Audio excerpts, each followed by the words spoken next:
Can you guys hear me okay?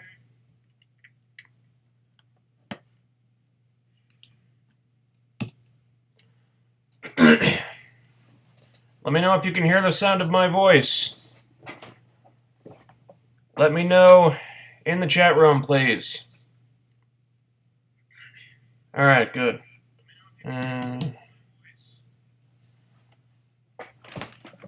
Always seems to be some kind of audio issue. Eventually I figured out that I don't have to screw with it if I just plug my earbuds into the computer monitor, and forgot to do that, so I hit the mute button. I didn't know if you guys could hear me, but okay, good. Let's get started. So we've got... Did I just lose the damn stream already? No, there it goes. Okay.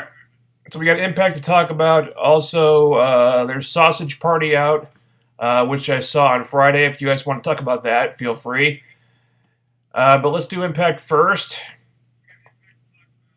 Impact from... Oh, come on. Impact from August the 11th. First things first.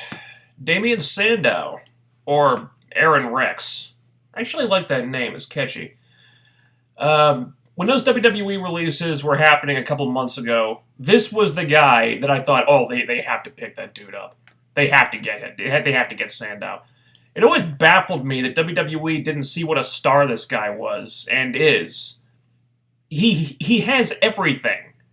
Every quality you would want in a star, in a main eventer. He's entertaining, he's funny, he's charismatic, he's great on the mic, super talented. He always has been. You know, this guy took the fucking Mizdow gimmick and actually made it work. How the fuck do you release someone like that? I don't know. But WWE's loss is TNA's gain, and I'm very happy about this development. So Aron Rex is in the Impact Zone for 5 seconds. 5 seconds, he's already over huge. And he earned big points with me for that promo where he talked about other companies insulting your intelligence by handing certain people one opportunity after another while a lot of other people with so much potential never get a chance. There's a lot of truth in that. And yes, your TNA has been guilty of this a time or two in the past. I'm not saying they haven't been, but I feel like Aron Rex is going to have a better shot at making something of himself in this company rather than the one that seemed to punish him just because he had the gall to get over without their permission. So great promo, great segment. I don't know why the hell they didn't open the show with this. You're putting it in the second segment of the night, that was odd to say the least, but it came off great, so who am I to complain?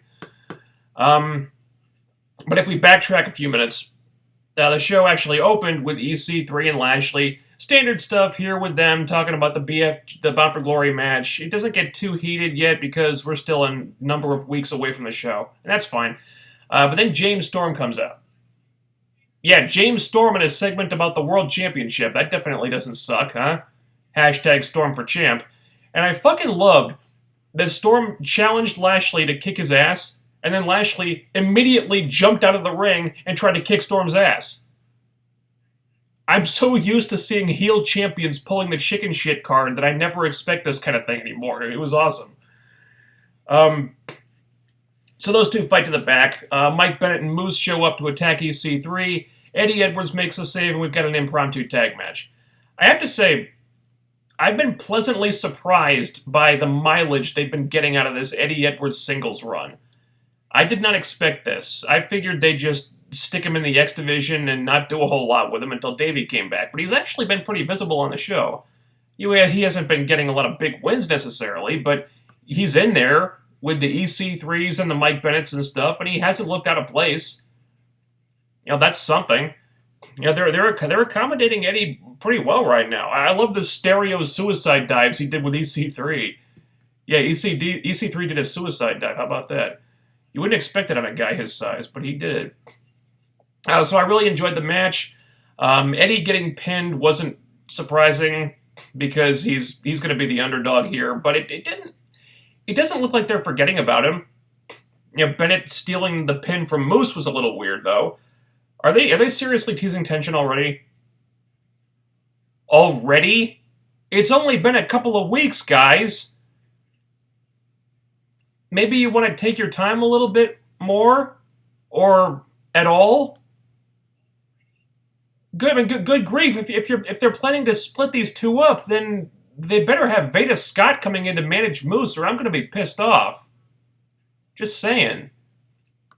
How could they be going that route already? My God, they just brought the guy in. Wow. So knockouts time. We get Gale versus Marty Bell in a street fight. Because God knows this show can't go more than a couple of weeks without a fucking street fight. You know, there's almost no point in reviewing these matches anymore, because they all end the same way. If Marty thought she was going to be Jane Cena's kryptonite, then she hasn't been watching the same show as the rest of us. Man, that's the second week in a row where the finish to the knockout match looked like shit. Gale grabs Allie, awkwardly bumps her into Marty, and for some reason Marty sells this like a fucking finishing move because Gale then just rolls her up and pins her. Just like that. Wow. Way to bury the new girls two at a time, Gale. You're really helping out the next generation there. Good job.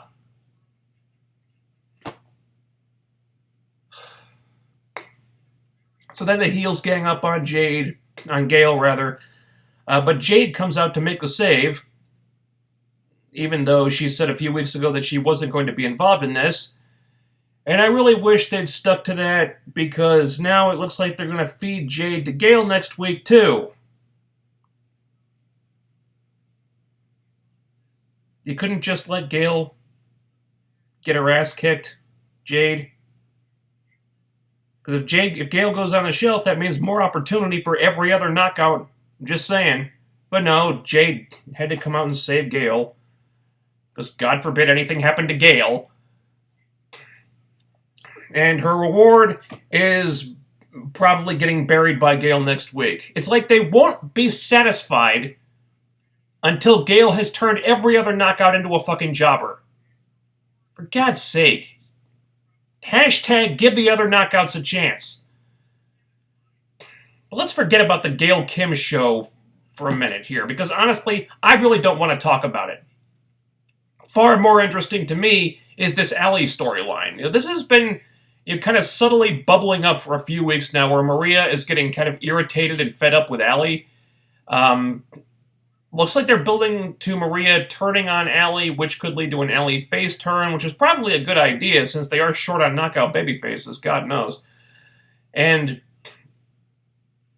I think it would be a good fit, too. Allie right now is like... It's like an Eric Young and Team Canada situation.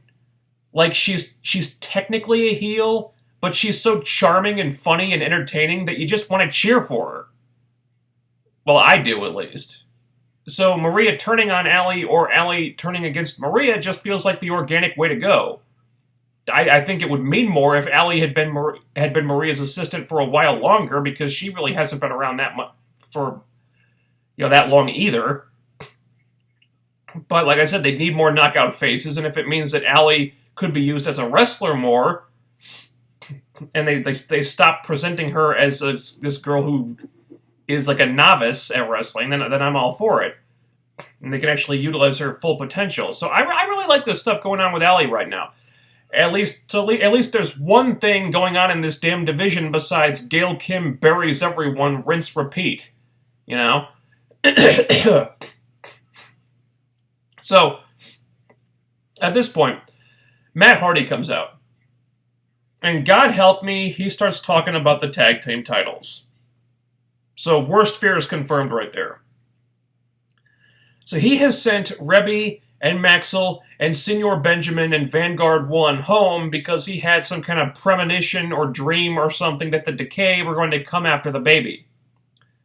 Because teasing an infant kidnapping, that's what's going to fix the tag team division, right? Oh, boy. So, Matt wants Brother Nero to bring him the tag titles, And somehow this leads to Nero facing the tribunal basically by himself, while the focus is more on Matt and his bizarre antics biting people outside the ring. So Jeff wins the match, again, basically by himself. And then after being egged on by Matt, he proceeds to absolutely crush the tribunal. Just puts them on a one-way train to Jobberville. I mean, they wow. He couldn't have buried these guys anymore if his name was Gail Kim. So then he puts Al Snow through a table, puts himself through a table, and then laughs about it, because Jeff has had all he can take from Matt and has just lost his goddamn mind, apparently. Quite frankly, this segment felt like it lasted for about half an hour. Later on, the Decay got like a freaking 60-second promo backstage, and that was it for them. Can you see why I'm nervous about this feud? Can you see why I'm paranoid about the Decay possibly not coming off very well? TNA, don't you dare fucking do what you're thinking about doing. I know it's the general consensus that Matt must be booking this shit himself right now, so it's probably inevitable that the Decay are about to get fucked over here, but TNA, please consider that this would be a bad idea. Matt Hardy and Broken Nero do not need the tag team titles, okay? Especially when the Decay are so fucking interesting right now and are the only good thing you've got going in the tag team division. Don't derail them just to keep the Matt Hardy push going. Nevertheless, it looks like this feud is about to happen, and this thing is going to be downright awkward. I mean, you got this team of sick, twisted, genuinely creepy lunatics on one side, a guy who 9 times out of 10 comes off like an unintentionally comedic parody of them on the other, and then there's Jeff stuck in the middle doing God knows what. Who am I supposed to root for here?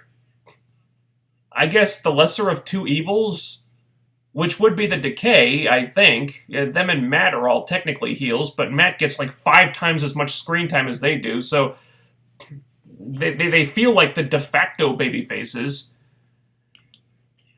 But if they're about to do an angle where the Decay try to kidnap a baby, then this feud is going to be really fucked up. You know, this whole Matt Hardy storyline seems to have reached a level of fascinating absurdity.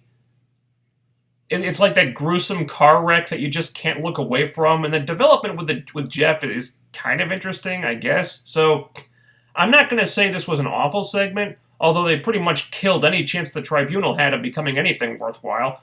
Might as well just release those guys now. But I'm really afraid of where this is going. I don't want the Decay to get sucked into this. They are dark, serious, scary characters. If you put them in a feud with a guy who seems like he's trying to be like them, but does such an ill-conceived job of it that you just have to laugh, or worse, have them lose to him, what's going to be the result? I could be wrong, I sure hope I am, but I don't see the Decay coming out of this looking good at all. I really don't. So then we got Drew Galloway coming out. And he's not having a good time right now. He points out how EC3 has somehow cost him the world title on 3 separate occasions now, and he's onto him because once is an accident, twice is a coincidence, and 3 is a pattern, and he wants a match for EC3's Bound for Glory title shot. Good promo. And what's really interesting about this is that it seems like it could go either way, actually. Could be a Drew heel turn, or it could be an EC3 heel turn, if what Drew is accusing him of turns out to be true. Either one would make sense, really, because Drew actually does make some good points here. He makes a good case, even though it could just as easily have been a run of bad luck on his part. I don't think it'll be going the other way. I think this is building to a heel turn for Drew, and that's the way it should go, in my opinion. But it's impressive the way they've kept it in such a gray area for so long. Excuse me. And if it does go that way, and Drew turns heel, there's going to be a big payoff for this. I like where this is all going. Now, if the story of the night wasn't Aron Rex, it was James Storm. I've been critical of this company in the past for not giving certain things the fanfare they need to be really effective, but they actually did that here, which gives me hope that they might actually have something big in mind for James Storm. And god damn it, if he doesn't deserve that, then nobody in this fucking company does. Hashtag Storm for Champ. He gets all these video packages. You're talking about when he won the world title for the first time, what it meant to him and his family, and the journey he's been on, and blah, blah, blah. So by the time the match starts, they painted him as this really sympathetic figure, and the crowd was really behind him as a result. You see, TNA, it really is that simple. And I love the booking here with them almost redoing the finish of the Angle match where he won the title, but the ref was distracted when he had the pin. God damn it. Interesting bit of psychology there. And the match was great, too. You know, they gave James Storm a lot of respect here. I didn't necessarily expect him to win, but it really looked like he could have. You know, when Lashley kicked out of the double last call, I was like, for fuck's sake. They really had me there. Now, this was a really damn good main event. Lashley wins, of course, so now he's got all the titles, but, well. But man, I hope this is going somewhere good for James Storm. And after all those video packages, I think it might be. I'm crossing my fingers because I'd hate to see him get ousted from the main events again, even if it's for Aron Rex, which they teased at the end there. You know what? This was a great show. Yeah, the Gail Kim stuff continues to bother me, and I'm getting an uneasy feeling about Matt Hardy setting his sights on the Decay's tag team titles, because if Matt's been booking this stuff, which he likely has been, then what he wants he tends to get. So I'm definitely worried about them derailing the Decay just to keep the Matt Hardy train going. Everything else here was really good. This was a really fucking good show. And moving to the Peanut Gallery. 1 second, please.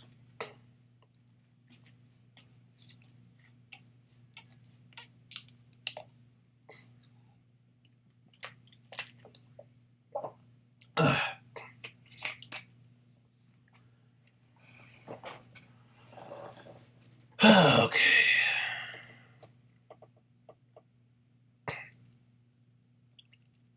Oh, yeah, we got the Billy Corgan news to talk about. I didn't mention that yet. What do you think about the news on Friday about Billy Corgan being named the new president and Dixie Carter being named as chairwoman? Chairperson. I'm not sure what to think about it yet. The article that I read said that Billy would be handling like day-to-day operations, and Dixie would be focused more on international growth. That seems like a good fit, because if there's one aspect of their business model that TNA don't seem to have a problem with, it's international growth, and a lot of people have credited Dixie for that, so that seems like a good move. Also, in day-to-day operations, a lot of people have said that they could use some help with that. So, because of various issues that Dixie may or may not have. So, in that aspect, having somebody else handle that stuff might be a good idea. And I've said this, I've been saying this for a while, that they need to have some other people in there so Dixie isn't doing everything herself. Because a lot of people seem to have the complaint about Dixie that she doesn't really know how to run a wrestling company or whatever. So maybe having some other people kind of like share the workload is going to be a good thing. And plus, Billy has proven himself by now. I mean, he's proven that he has good ideas and that he's a smart guy. By many accounts, he's turned out to be a great producer. So I don't know if he'll still be producing segments and stuff, but I think his presence has been felt on the creative team. So I think it'll be a good thing. I'm optimistic about this.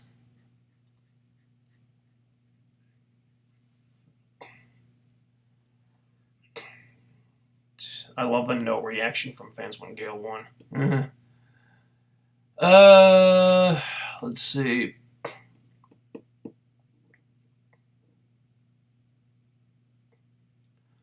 I wonder if TNA will go after Cody Rhodes, Wade Barrett, and Ryback now. With Rex, they could do their own version of the Radicals. I'm sure they'll try. I don't care to see Ryback. I just don't. Wade Barrett, I'd think about, but I'd be a little hesitant just because the guy seems really injury prone. Cody Rhodes seems like a no-brainer. I'd love it if they could reform the Rhodes Scholars in TNA.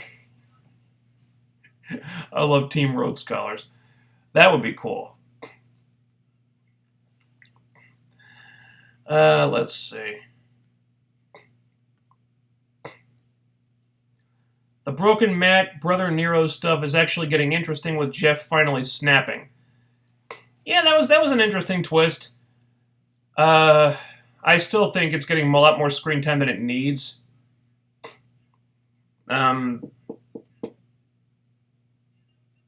Like I said, the Matt Hardy stuff, it's kind of it's kind of reached a level of so bad it's good, but overexposure is still a problem.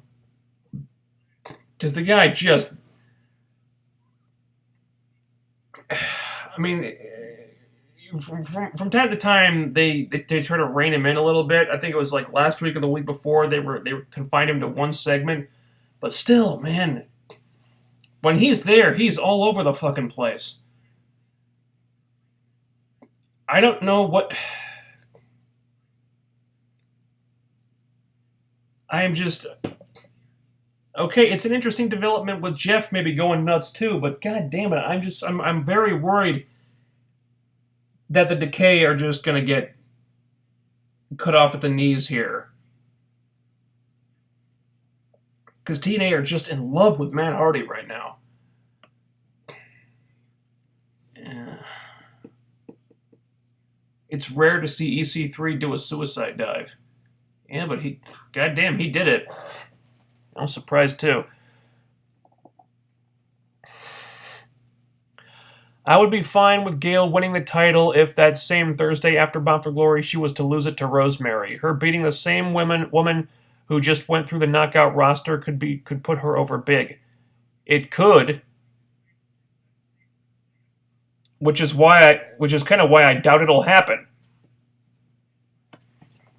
No, TNA just seem so in love with Gail Kim and so dead set on glorifying her. She's kind of like the female Sting in that regard, where Dixie just has stars in her eyes when she looks at this person and just loves her so much that she will always, always, always, always, always be in a top spot.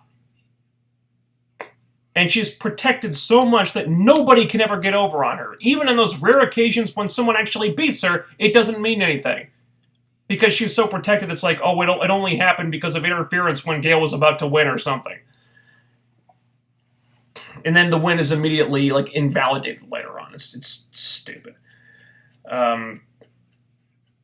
So yeah, we were talking about this last week. If this angle goes all the way, it's like, well, Gail wins the title after she's beaten everybody, like every knockout on the roster, so who the hell does she feud with after that?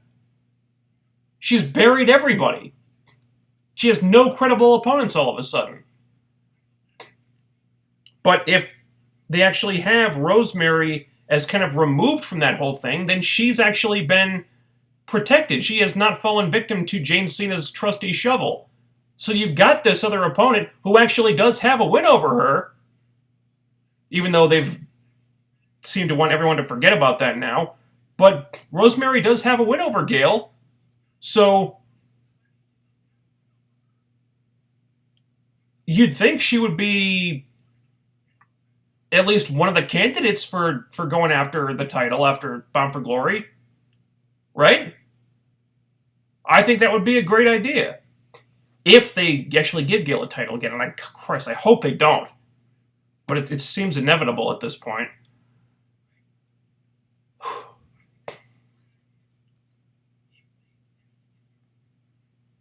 Alright. TNA currently has some of the best talkers in wrestling, and adding Aron Rex is a great thing. Agreed? Yeah, they have acquired some pretty great talkers in the last year or so, haven't they? Mike Bennett, Courtney Rush, Cherry Bomb, Maria. Yeah. Aaron Rex, yeah.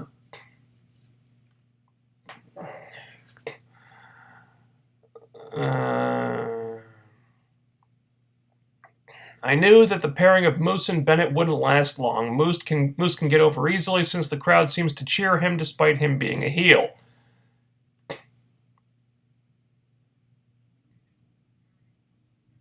Hey, you may be right, but god damn it, I mean, if you were going to turn him face this quickly, why even debut him as a heel at all? It seems like such a waste. I mean, if you want to put him in a role, then fucking commit to it. Don't have him be a heel for like 3 weeks and then turn him face.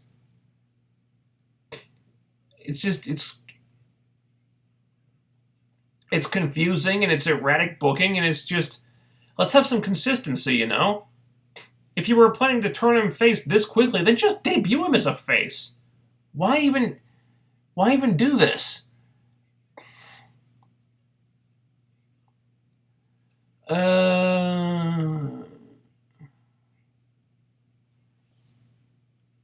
Bound for Glory's hashtag is broken BFG.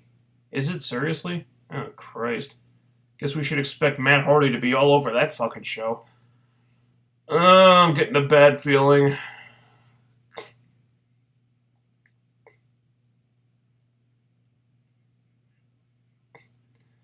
I mean, you can always download the videos with Download Helper or something to your PC and then re-upload it to the main channel if you want all your reviews to be there. Can I? Download Helper, huh?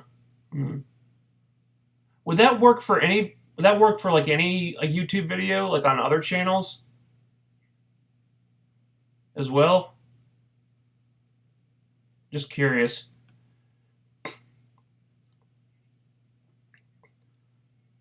Why can't Dixie or Billy fire Maria as the leader of the Knockouts? That's a good question, and she's obviously abusing her power.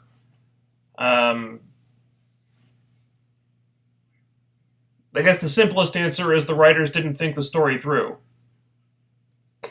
Because there was that interaction with Billy and Dixie, some weeks back where Dixie says, well, maybe you shouldn't be the leader of the Knockouts, and then there was no follow-up with that. So I guess Dixie does have the ability to fire Maria, she just doesn't care, or she isn't paying attention. So yeah, simple answer is that the writers didn't care to explain that.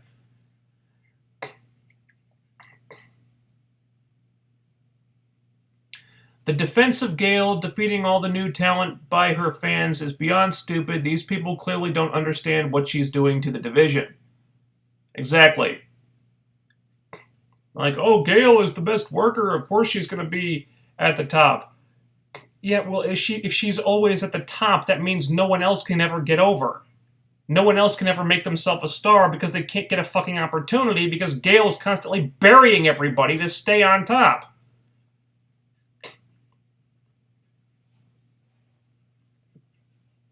Even John Cena relinquishes the main event on occasion. I mean, you see guys like Rollins and Reigns and Ambrose in the main events right now. Cena's kind of been in the mid-card lately. Now that'll probably change now that the brand split has happened, but still, you have to give other people a chance.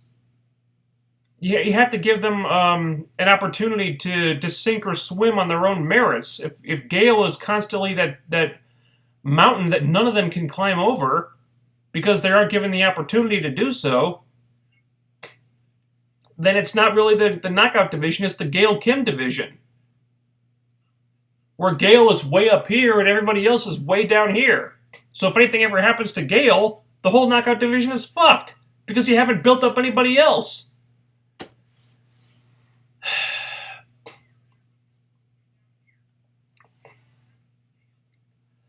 After 8 months, TNA is still building to Maria versus Gail. This has to be the longest Knockouts feud ever, and if the match will actually happen, it'll be average at best. Well, in their defense, that match was originally scheduled to happen at Slammiversary, but Maria broke her hand and that delayed things. But yeah, it's a ton of build up, and actually the build up has been interesting. It's been a well built feud, but the problem is, as you said, the payoff is probably not going to be that good. And I still expect that match will be more of an angle than a match because they have to cover up for the fact that Maria ain't that good of a wrestler. That good of a wrestler, excuse me. Uh, so yeah, anybody expecting the second coming of Gail Taryn, yeah, that's probably not going to happen. But give Maria credit; she has gotten herself extremely over in this role because they've actually used her correctly. Used her as a character, as a mouthpiece, instead of just another knockout. Yeah, when you book her to her strengths, she can actually contribute a lot of stuff. And I was as skeptical as anyone when they signed Maria, but in using her correctly, she's turned out to be she's turned out to be very helpful and a very talented performer when booked to her strengths. It's important to remember that part.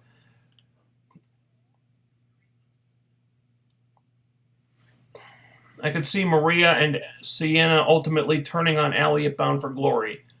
And I could see them booking Allie to screw something up and result in Gail winning the title at Bound for Glory. And that being what makes Maria and Sienna turn on her.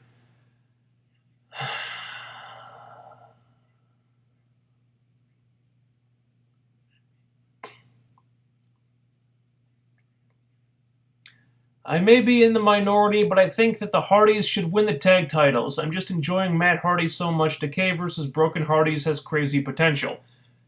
It would have potential if it was an equal, balanced feud.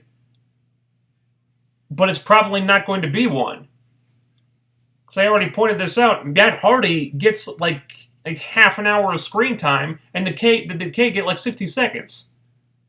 This is not an equal feud. This is Matt probably going to just take over the whole thing, and the Decay are going to get completely overshadowed. If it was a feud between equals, then it would be something, then it might be interesting. Or at least more interesting. But I don't think that's what we're going to get. And like I said, the dynamics are going to be really weird because it's basically it's heels versus heel, You got people who are dark and twisted and serious, and you got a guy who's kind of like a Tommy Wiseau movie brought to life. The whole thing is going to feel really awkward to me.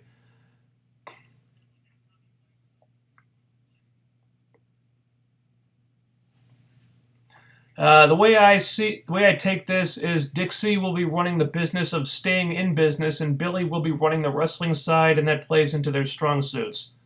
Let's hope so. What's your prediction for Apollo Crews versus The Miz IC title match? Is that a SmackDown thing? Because I'm not watching SmackDown.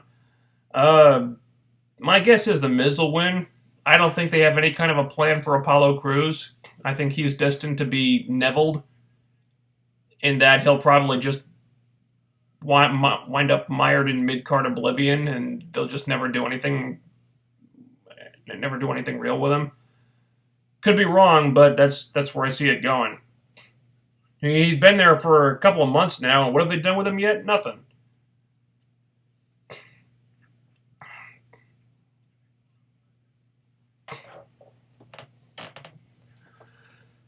I think the combination of the Jane Cena booking and the fact that Rosemary and Allie are not wrestling that much is making the division generic wrestling-wise.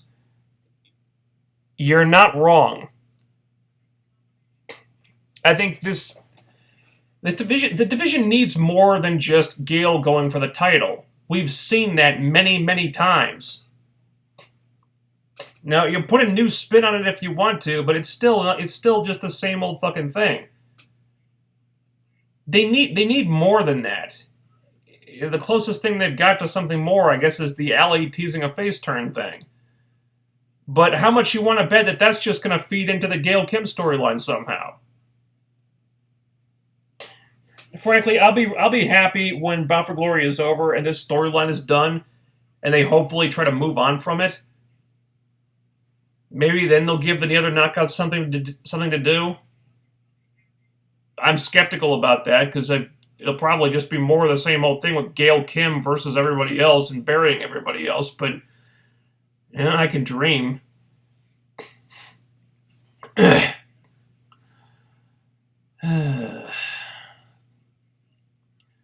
Decay can't hold the belts forever. There's nobody left, literally. If Broken Hardys would get the belts, there would be more TV time for the belts, plus Decay can win it back from them at any time. Can they?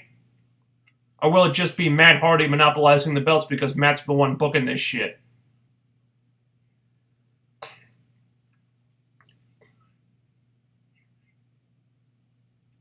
Decay can't hold the belts forever. There's nobody left, literally.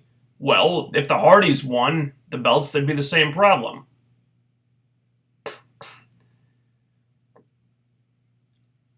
I hope we see more improvements with production, theme songs, and stage settings with Billy Corgan in charge now. Theme songs, possibly. Stage settings, production, that's a different question because that would be a money issue. And apparently they're still having financial difficulties. Because I guess they're still dealing with the fallout of Hogan and Bischoff bleeding them dry. Even though they've cut costs everywhere. I mean, are they having that much trouble, like, replenishing the pocketbook, really? Who knows? These two teams can have a long-term feud, and I personally see the belts switching between them, these two, multiple times. Oh, God, please don't. No more hot potato title changes. They've done so many of those goddamn things. And there's probably more on the way. I'm so sick of these hot potato title switches. Just keep the belts on somebody and stick with it. Make me care about a title reign before you end it. This is one of those things that's fucking killed the King of the Mountain title even more than it was already killed. They're kind of having that problem with the Knockouts title now, too. At least the tag team belt titles are on an interesting team that TNA seem invested in. And yeah, they don't have like a lot of competition right now, but I'm still interested in them because the writers have made an effort to keep them relevant storyline-wise. I don't want the fucking... I'm gonna start rambling here.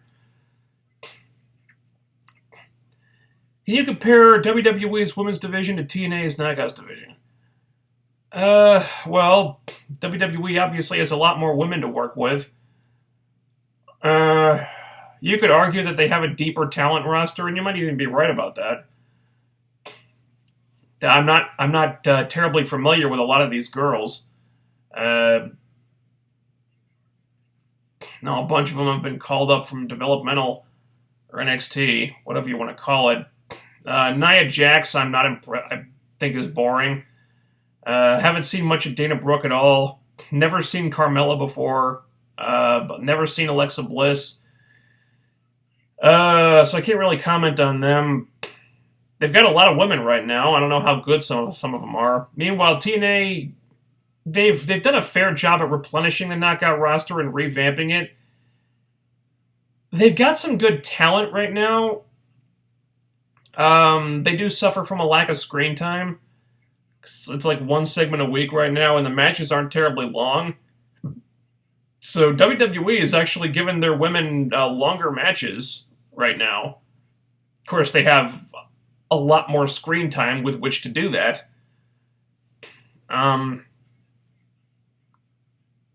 But I think where WWE suffers with the women is creative and the storylines that they get, or the lack of storylines. WWE divas, or women, excuse me, there's basically two types of storylines that they get. Two people want the title, or someone is trying to make an impact. That's basically every diva storyline in recent times. Just different variations of the same two ideas. Now, TNA creative with the knockouts is not perfect by any stretch of the imagination, but I feel like there's at least a little bit more that goes into them than that. Reference the Rosemary stuff that we've seen recently. There's the Alley face turn that's in the works. There's actually storyline support for that. When divas turn face or heel, it usually happens completely randomly. Reference the recent Natalia heel turn. Just happened completely out of the blue. And of course, back when the Bella Twins were on TV, they would literally change from face to heel and back again, like every week. Whether they were face or heel seemed completely random, and depending on the needs of whatever segment they were involved in. Sometimes they would change from face to heel from segment to segment on the same show, with no rhyme or reason to it at all. So I feel like with TNA, there's at least a little bit more consistency with the knockouts in that regard. And the creative may not be perfect or even very good, but I think it's still better than what the women in WWE get. What do you think of the new Luke Cage trailer? Better than the teaser. My issue with the teaser was that it's a guy beating people up. And that's it. They were showing off his powers, but it didn't get your heart racing because there was no danger. He was just mowing bad guys down like they were nothing. And if he's the baddest dude in the room, the most powerful guy in the room, then how do the writers make you fear that something bad might happen to him? With Daredevil, I fear for his safety when he goes out there because he's just a normal dude. So he can be hurt. He can be killed. And he's the most badass fighter anywhere, but, you shoot him and he's going to get hurt. Whereas Luke Cage, they're pumping him full of bullets and the bullets are just bouncing off and he's like, whatever, man. And he just wraps a car door around some guy and kicks down the cell door or whatever, like the fucking Terminator. And it's like, if he was the bad guy, okay, but he's the good guy. So where does the tension come from? I like the trailer more because it gave us more of a story there. It's about a guy who he's not necessarily interested in being a hero, but he sees that he can do some good, and he's in a position to do some good, so he figures, all right, what the hell? So we'll see. I'm not terribly excited about the show just because I'm not a big Luke Cage fan. Not that he's a bad character, he just never really interested me in the comics. I liked him in Bendis' New Avengers, that's about it. I think maybe because his powers were kind of boring to me. He's just another super strong guy. Okay, it seems like the most generic superpower there is at this point. But yeah, I mean, we'll see. We still haven't seen very much. And I'll probably watch Luke Cage too, so we'll see. Both teams are crazy entertaining for different reasons. I just want to see this ASAP. Okay, well, you're probably going to get your wish. No, I'm not terribly excited about it. I'm ready for a Marty Bell push. She's one of the best talkers in the division and has improved in the ring. Sadly, it's not going to happen because, Gail Kim. Yeah. I think at least Marty could have a lot of success as a manager for somebody. I mean, obviously she's not going to get a push as a wrestler right now. But but yeah, Gail Kim. This entire knockout division only exists to make Gail Kim look good right now. That's all it's there to do. If there's anything else going on, I've just become conditioned to think that it's all going to end up somehow contributing to Gail Kim's title hunt. Like like the alley teasing a face turn, that's somehow going to lead into Gail Kim's title hunt. Somehow. I don't know how, but they'll find a way. Somehow. They need to give the other girls something. For Christ's sake. That's why I've said before, a better storyline would be to have Gail not win the Knockouts title. Just have her face Maria at Bound for Glory to get her revenge. You don't have to involve the title. Have Sienna defend it against Jade at Bound for Glory. Give the other girls something to fight over. It doesn't have to all be about Gail. God knows she doesn't need the title anymore. Jeez, giving her the title again would just do nothing but feed her ego. Where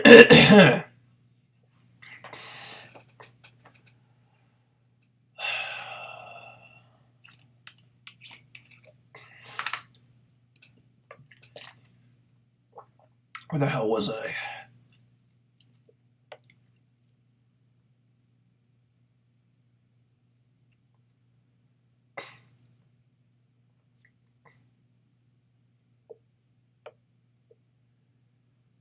Did you hear about the beef between Sonny and Brooke Adams? Sonny said some shit about the pregnancy pics on social media, and Brooke took offense and kind of roasted her. Yeah, I heard about that. I saw the post that Brooke left earlier today. It's whatever. You know, neither of them are signed to a major company right now, so it's not really a big deal. I think Sonny should have just minded her own fucking business. You know, if she's the one who fired the first shot, then, you know, I don't have a problem with Brooke firing back, because Sonny probably deserved it. You know, and Brooke's always posted a lot of selfies. That's just something she does. I'm not complaining. God knows she's the hottest pregnant woman I ever fucking seen in my life. So if she wants to post pregnant selfies, go for it, Brooke. You're not hurting anybody.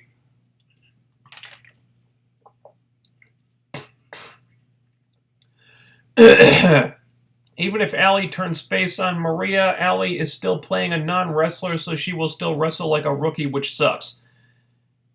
Well, it could accelerate her character development. Like, maybe she could decide that she wants to get serious about the wrestling thing and say that she's been training a lot recently, and and she could start to show her full potential as a wrestler. You know, at least it could be a step in the right direction. Damn it, my throat's...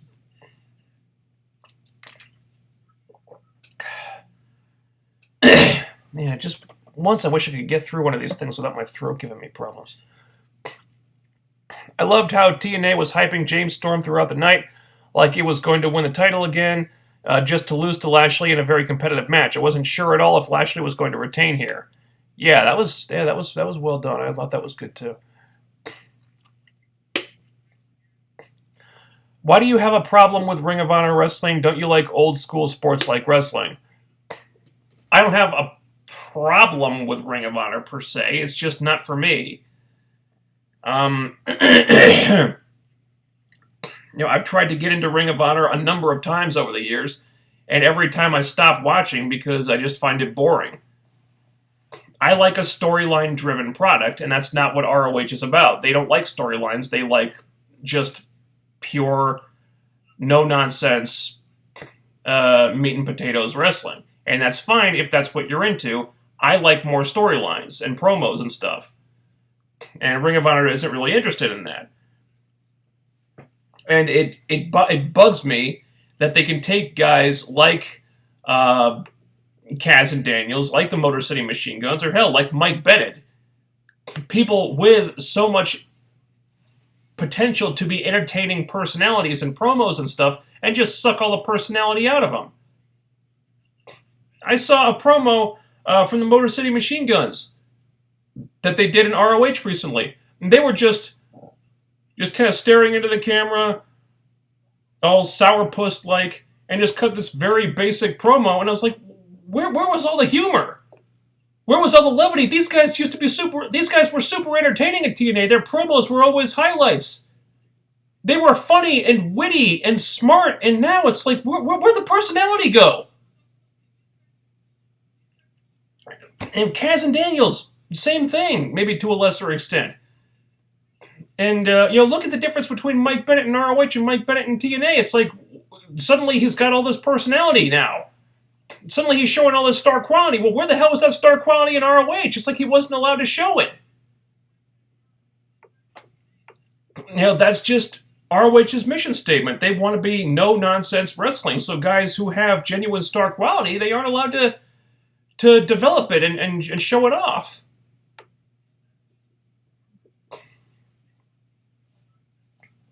So if I have a problem with ROH, that's it. It's like, people with real star quality just aren't allowed to realize their full potential because all they focus on is the wrestling.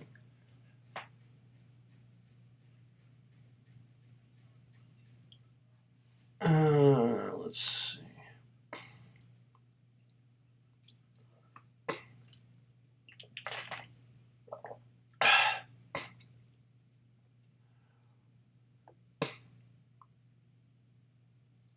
Not surprised Gale won. The crickets from fans was nice, though, but Marty looked really bad in the ring. Way too many botches from her.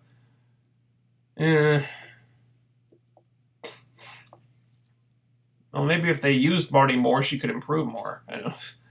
I don't know. But yeah, I'm more enamored with Marty's mic skills than her wrestling skills. That's why I think she'd be a good manager for somebody. Utilize the mic skills. Use her like you use Maria as more of a character than a wrestler. And maybe have her wrestle more once she's polished up a few things.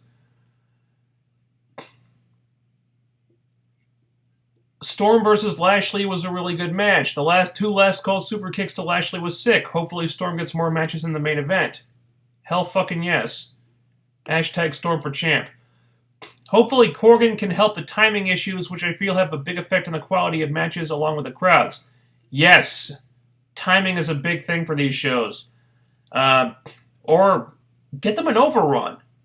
An overrun would fix so many problems. They had an overrun that one time on Pop TV. Yeah, that's one of the reasons why you don't see things being cut short on Raw, because they have... Well, one, they have a 3-hour show, and two, they have a 3-hour show plus a fucking overrun, so they don't have to time things out all tight and neat and stuff. They can go as long as they want. Whereas at TNA, they have to conform to that 2-hour format, so they only have a certain amount of time for each thing, and they have to go, okay, next segment. We gotta meet our time cues. We gotta do all that stuff. So if one segment runs long, then it means another segment has to get cut way short. Or they have to cut everybody's entrances out. Or do other kinds of stuff like that. Just to meet that 2-hour runtime. If they got an overrun, even one that's just like a minute or two, it would be so beneficial. Or just do a better job timing the show so that it doesn't become an issue. Because I think whoever they got timing the show right now is just not doing a very good job. It hasn't been doing a very good job.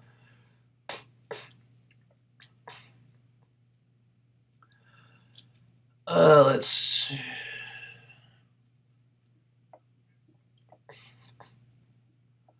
Not interested at all in Jade versus Gale next week. Even if it's a 20-star match, who cares? We know what's likely going to happen, and I don't care to see it. Yeah, that's the trap they've kind of fallen into. I don't look forward to Gail Kim matches at all anymore, because I feel like it's going to be a foregone conclusion every time. Just going to be Gail winning, because that's what always seems to fucking happen.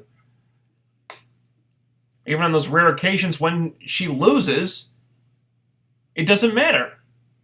Because the other person doesn't gain anything from it. Because Gail is always so protected so much that it might as well be a win for her anyway.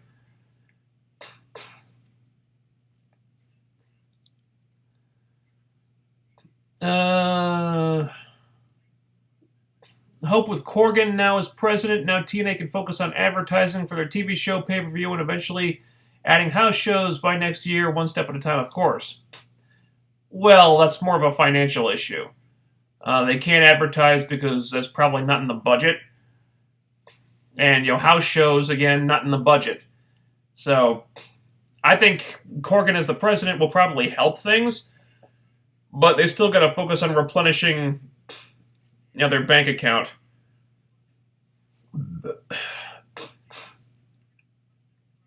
I wonder what the other knockouts think of this massive push Gail is getting.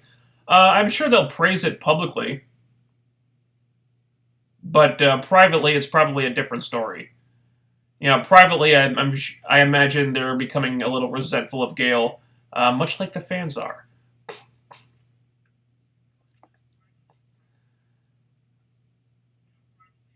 Download Helper works for almost any YouTube video. It's available for Chrome and Firefox, but there are online sites as well that can do the same thing, like clipconverter.cc. Oh, cool. Download Helper works for almost any YouTube video. Awesome. Thanks. Hang on. So I don't forget about this.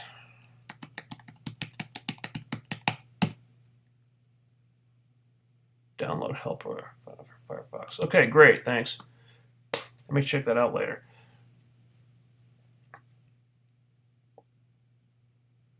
Just put the link to the video and you can download it. Resolution. Okay, cool. All utilities are free to use. Awesome.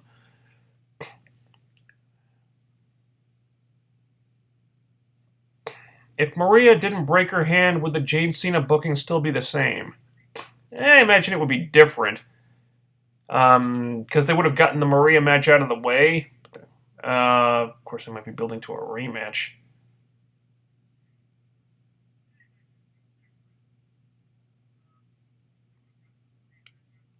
I don't know. They would have done the Maria match at Slammiversary, so maybe instead of... well, now it looks like they're building to Gail Maria at Bound for Glory. Instead, if that match had already happened, then they might be building to Gail versus Sienna, possibly. Of course, I imagine the Jane Cena push would still be going strong. I think the opponents might be different, though.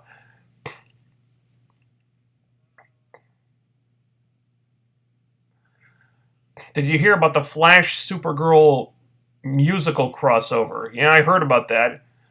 It sounds really silly. They better have a good reason for those, for why characters are suddenly breaking into song. Because that could so easily just become a stupid gimmick. Buffy did a musical episode back in the day, and they made it work. Because it was all some kind of magic spell, or like some demon fucking with the universe. And that they made that work. How are they going to do it on The Flash? It's Supergirl. I don't know. So, sounds awfully gimmicky to me.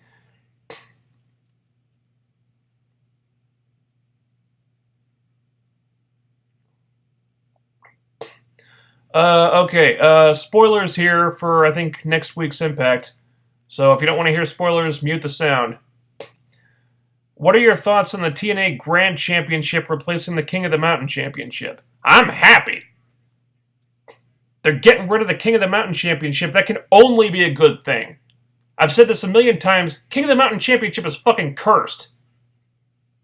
It started as a vanity title for Booker T, and they renamed it like 5 times, and then it disappeared for a while, and then it was brought back as a vanity title for fucking Jeff Jarrett. And then nobody's had a good reign with the fucking thing. Because most of the time, nobody seems to want it. And then every time somebody good actually wins it, the thing is the belt is taken away from them way too fucking soon before they can make people care about their title reign.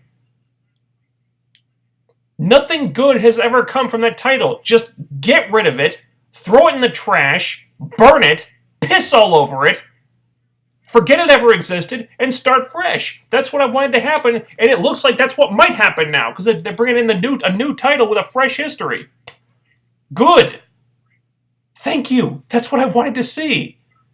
This is a very good thing.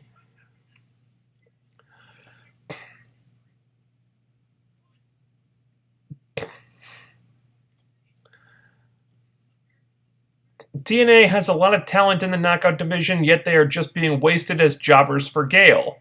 Mm-hmm. Well, every week we end up talking a lot about this.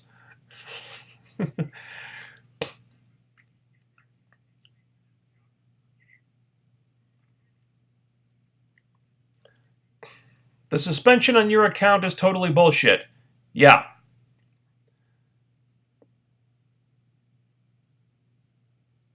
It seems like the work of Fourth Dimension Fool Killer. I actually thought that he locked you in your basement, well, a while back when you were sick as well. You were sick.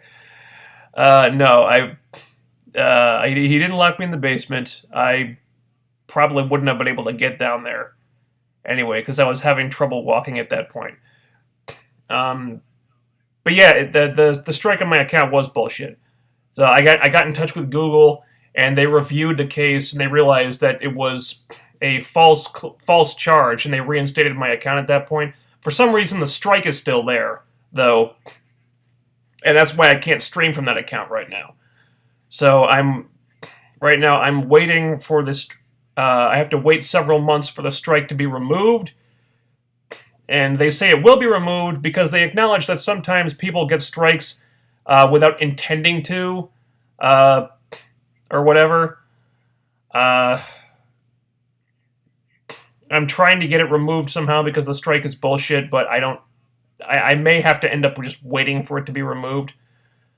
So luckily I at least have the backup account, but yeah, it's a load of bullshit.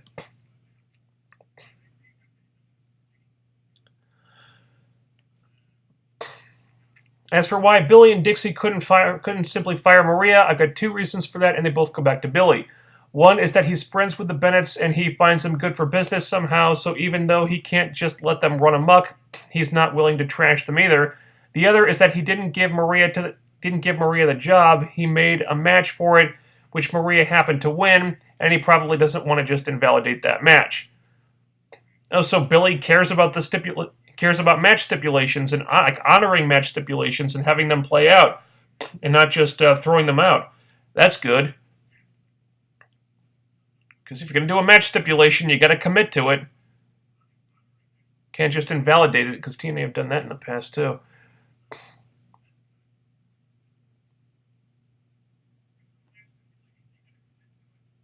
Let's see. The third is that when EC3 ran the show for a week, Gail had the chance to get Maria fired or to force Maria to put her spot on the line, but didn't think beyond her desire to beat Maria up in a match. Yeah, I still can't believe they did that. It made Gail look like such a fucking idiot. It was such a huge plot hole, too. Okay, if you don't want to put Maria's job on the line, fine, but explain it. Just explain why you're not going to...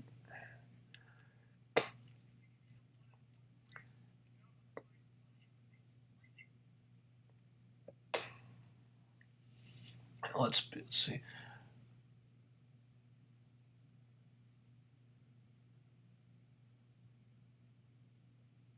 I am going to make an attempt to go see Suicide Squad this week if my work schedule works out. What do you give Suicide Squad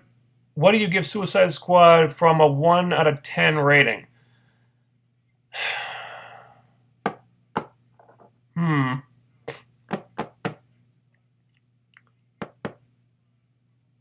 I don't know. I'll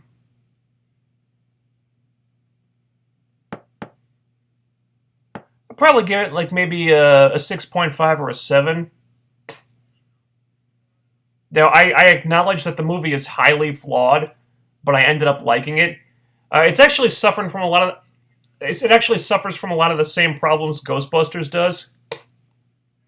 Not the man hating, none of that, or the gender politics, none of that stuff, but the same problems, meaning that there's a lot of missing scenes and the story suffers for it, and it's over edited all to hell.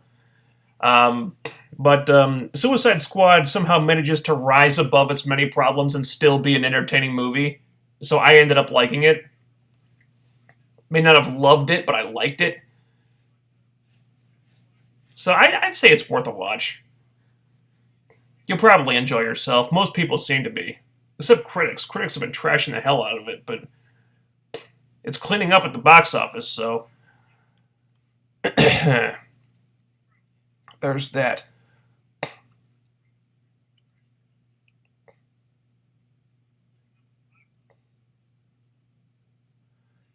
If you won the lottery and decided to be an investor in TNA, what stipulation would it be under? Like if I could have anything I wanted? Uh, like I say, okay, I'll invest, so you'll have all this money, but I get something I want too. I don't know. I probably want to say in creative, definitely. Um, there are a couple of people, a couple of talents that I want signed. Maybe some roster changes. Uh, hmm.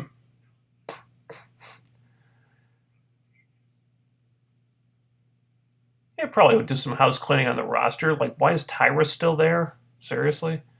Uh, Maybe give the X Division some more screen time or any screen time right now.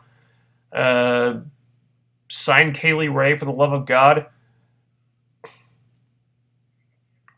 And how about we get another season of British Boot Camp? You know, stuff like that. I'd absolutely want to say in creative and hiring and stuff.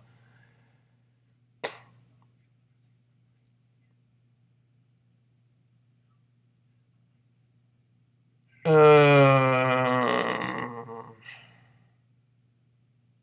the chat room was always weird. They let a lot of comments build up and then they just suddenly post like all at once. So I'm constantly losing my place. Uh, let's see.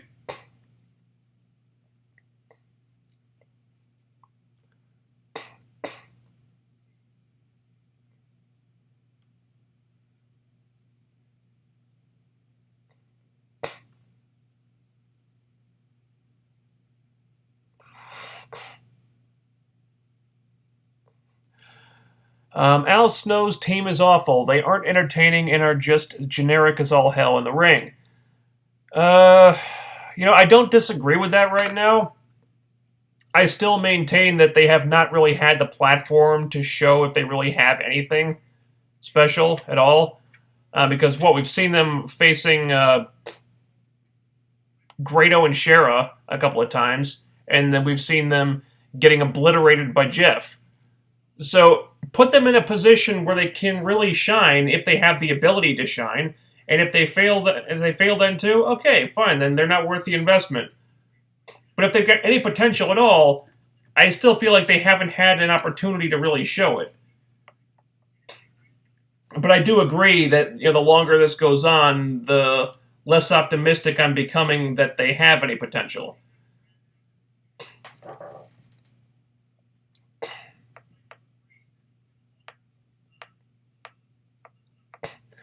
Broken Nero versus the Decay, Broken and Nero, excuse me, is the most interesting match they can put on at Bound for Glory, not involving Lashley at this point. I don't see any reason they shouldn't do it. I thought this was going to be, there could be another Matt versus Jeff match at Bound for Glory where Jeff finally earns his freedom, but apparently they're going to drag this out even longer.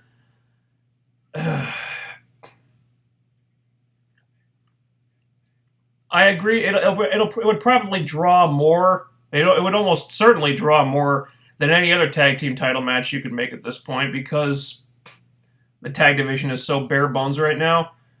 Because you know, Decay versus Grado and Shera isn't going to do anything. We've seen Decay versus the Bromance, and that feud sucked. What else would there be? Decay versus the Tribunal?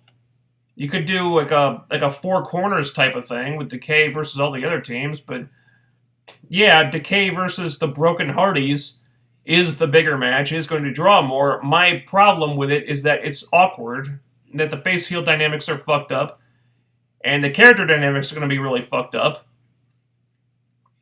and I just don't see any way that the Decay come out of it looking good. Because since Matt is probably booking this shit, he tends to get everything that he wants. And if he wants the tag titles, he's going to take them. He's going to book him and Jeff to win them. The Decay be damned.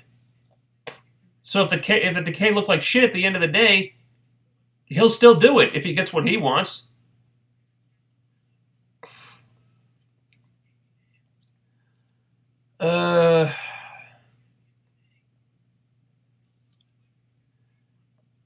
Let's see.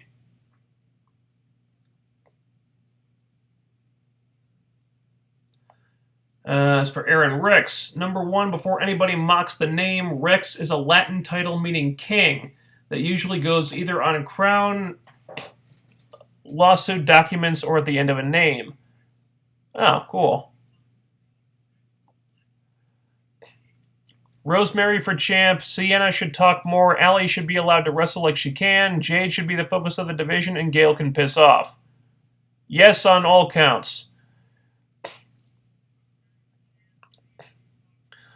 How do you feel about Suicide Squad dropping 69% at the box office? I don't get how analysts say DC should stay out of movies, and leave it to Marvel. I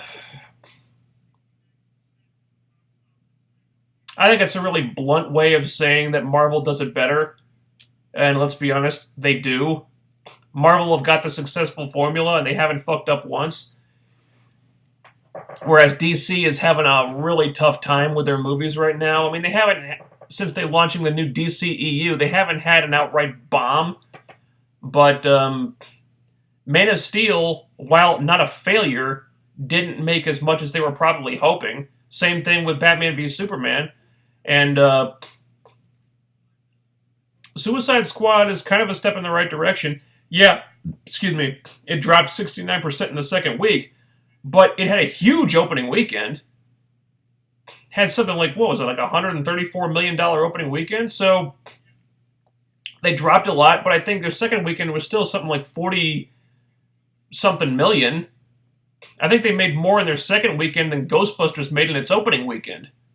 Now, I saw this on Box Office Mojo earlier. I was looking at that stuff. I mean, 40-plus million in the second weekend is nothing to sneeze at. Suicide Squad is absolutely going to make a profit.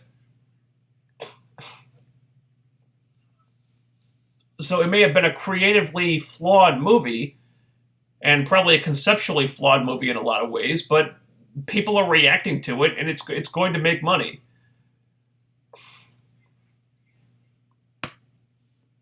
That analyst is probably just going off of reviews. Yeah, reviews have not been good.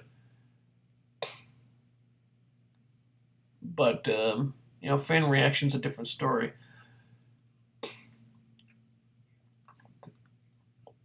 Oh, this is still the Aron Rex thing.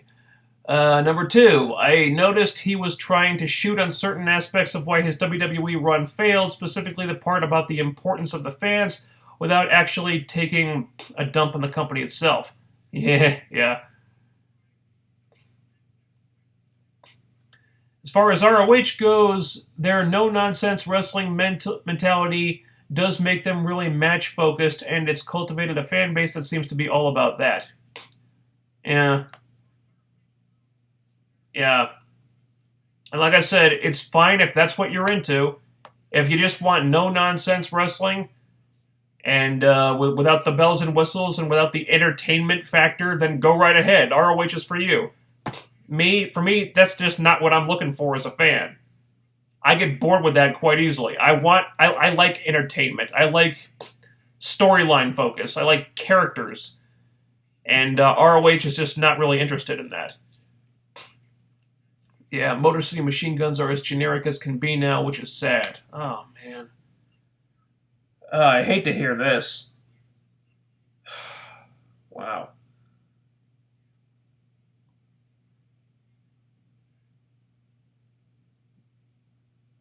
Their promos were always a highlight in TNA. They were so entertaining.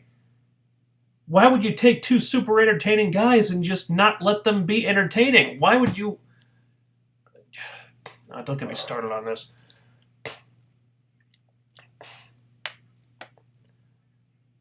Keyword seems to be... a keyword seems to be. They strangely react well to Dalton Castle and Cheeseburger, two acts I will never understand, as well as the egotistically hammy Young Bucks and their Bullet Club friends.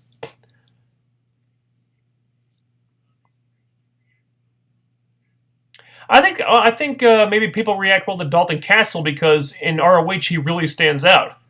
When I was last time I tried watching ROH, Dalton Castle was one of my favorites just because he seemed to be one of the only people on the show that actually stood out to me because he actually had a personality.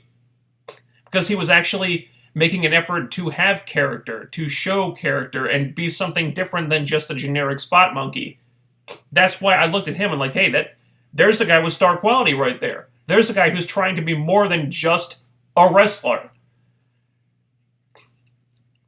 And, it might be a different case in a different company where everybody's trying to be more than just a wrestler, but in ROH, a guy like that really stands out from the pack. And maybe that's why they react well to him. I still can't believe Rotten Tomatoes gave Suicide Squad a super bad rating. The movie got like a 27% rotten. Sounds like they are over-exaggerating on how bad the movie was. Yeah, I don't trust Rotten Tomatoes right now. They gave Ghostbusters like a 73% rating. Certified fresh? Really? Did they even fucking see that movie? Wow. Ghostbusters was not a good movie, guys. 73%. Wow, just really that high? And I agree, Suicide Squad had a lot of problems, but 27%? It was better than that. Come on.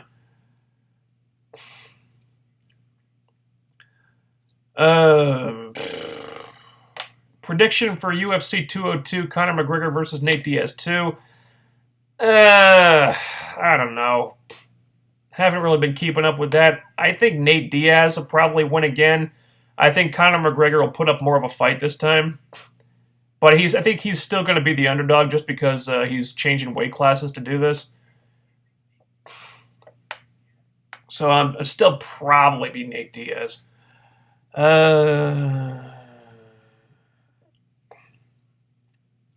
Prediction for the CM Punk fight? I think Punk is going to lose. He could always surprise us, but the odds are not in his favor.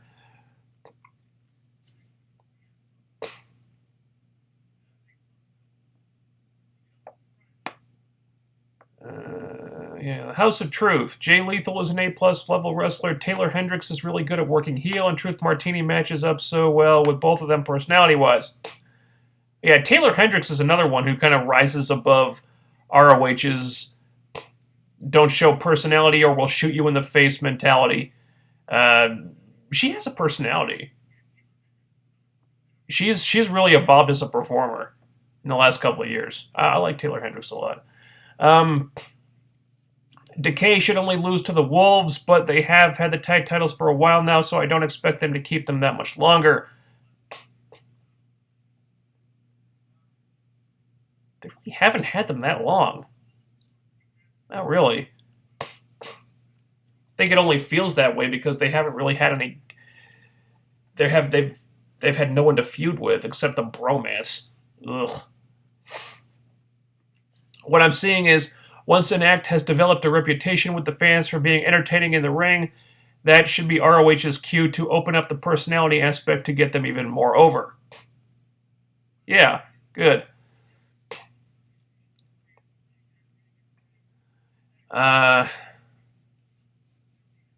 It just doesn't seem like that's what they're interested in.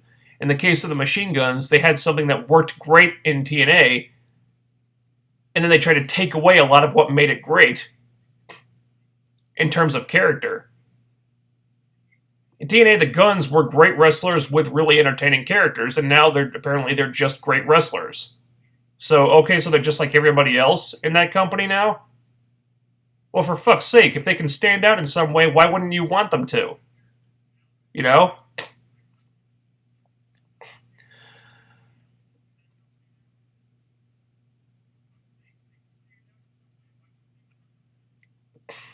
Why doesn't TNA do more self-promo?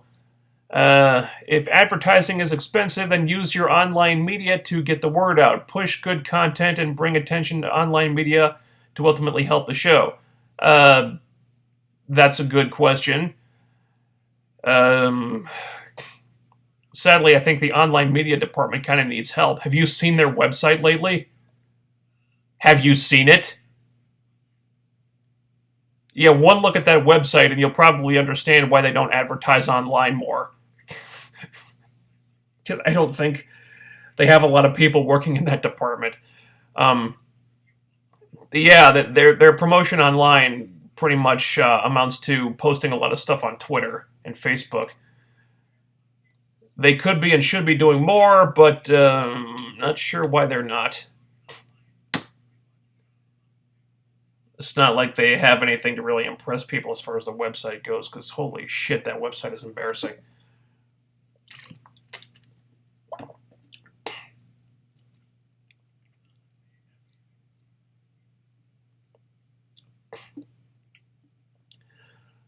If I recall, they tried to do that with the Impact 365 stuff during the last couple of years on Spike. A lot of it was well received, but I'm not sure of how many more eyes it actually drew.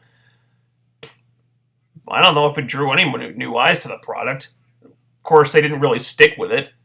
They did it for a little while and then it just disappeared. Maybe if they'd stuck with it and refined the idea, it could have become something, but they didn't, and it won't. Not sure why that went away. The idea had a lot of potential, but they just stopped doing it after a while. Where the hell am I? Here we go.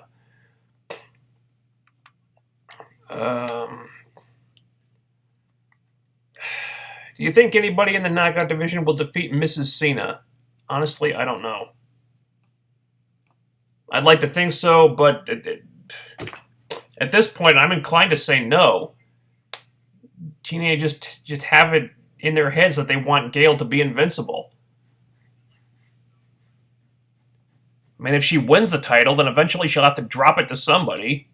But who's going to be left after she destroys them all? Who knows?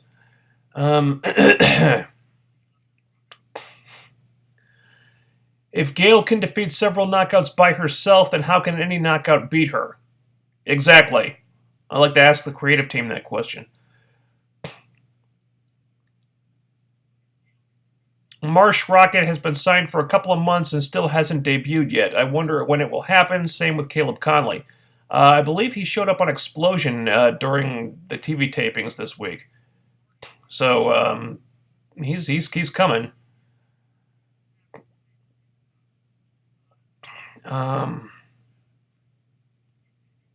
Did you see The Killing Joke? I have not seen The Killing Joke yet.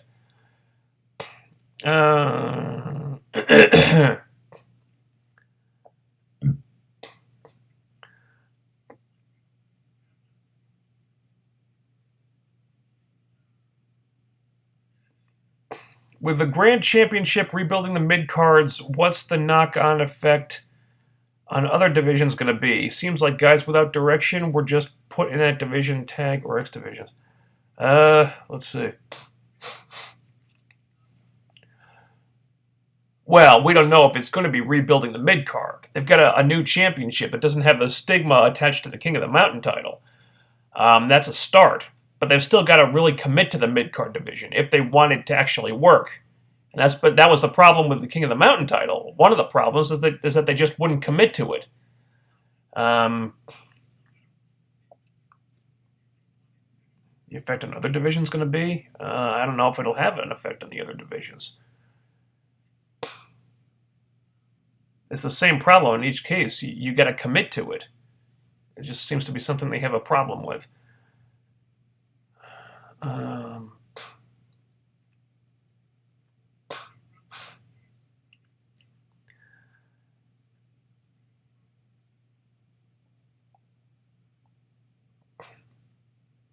Suicide Squad is a lot more over than Ghostbusters right now. If Decay was a Ghostbuster gimmick, they would have never caught on as well as they have because they'd be seen as similar cheap ripoff. Suicide Squad drop-off is not good. People went the first weekend to see if it was good or not, and the second weekend spoke to how people clearly didn't care to see it again. Dude, they made $40+ million in their second week. And that's just domestic. It was a big drop-off, but it was a big drop-off because the first opening weekend was so big. $40+ million in the second week is not bad. It's still number one at the box office, I believe.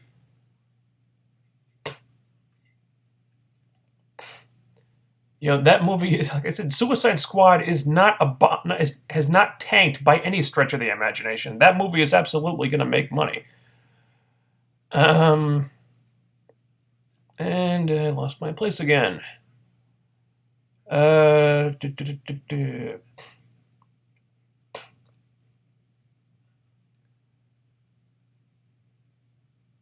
you think the Knockouts are frustrated with how they're being booked against Gale? Yeah. They might not say so, but privately I think they are frustrated. At least I would be in their shoes.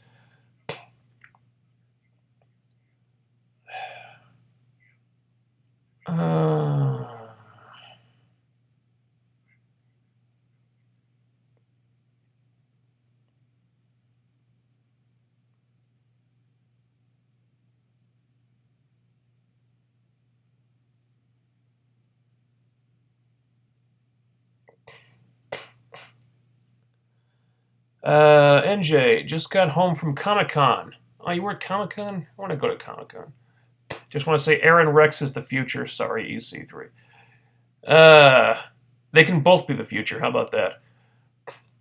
I watched a Brooke interview with Vince Russo, and she pretty much confirms that Robbie E. really is like his character and is a manipulative douchebag. Interesting. Why does that not surprise me? Robbie E. What a fucking putz. I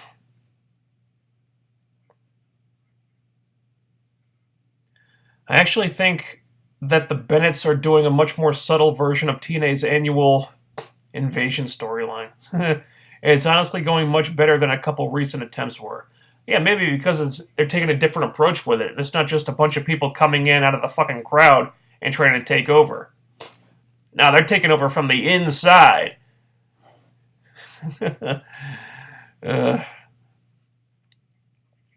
So what's the suspense for Gale winning the Knockouts title when she's booked like Super Gale? There is no suspense.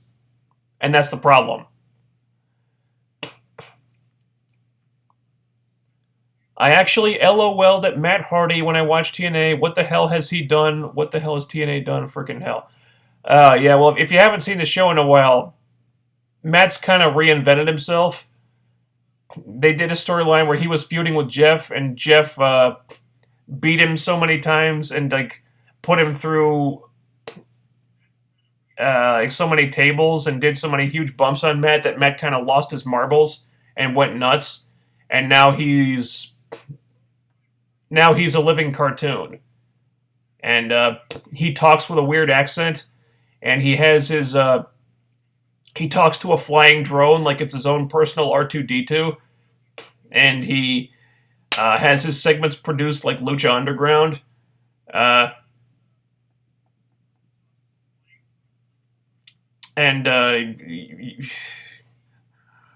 What has he done? Your guess is as good as mine, man. I don't know what the hell Matt is doing with this half the time. But he's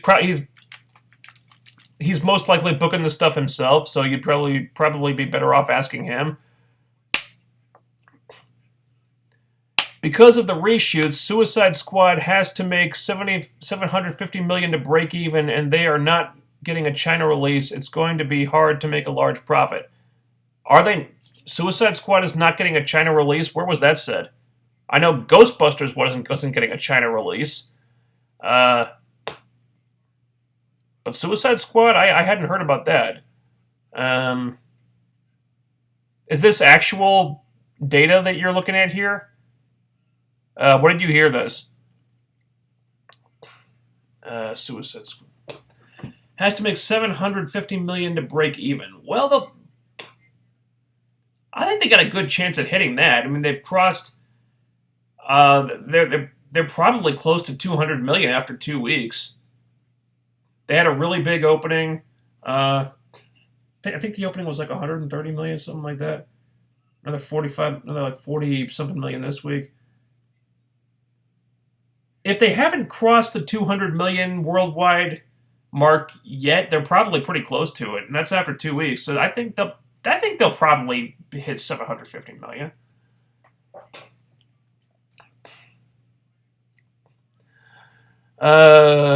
Let's see.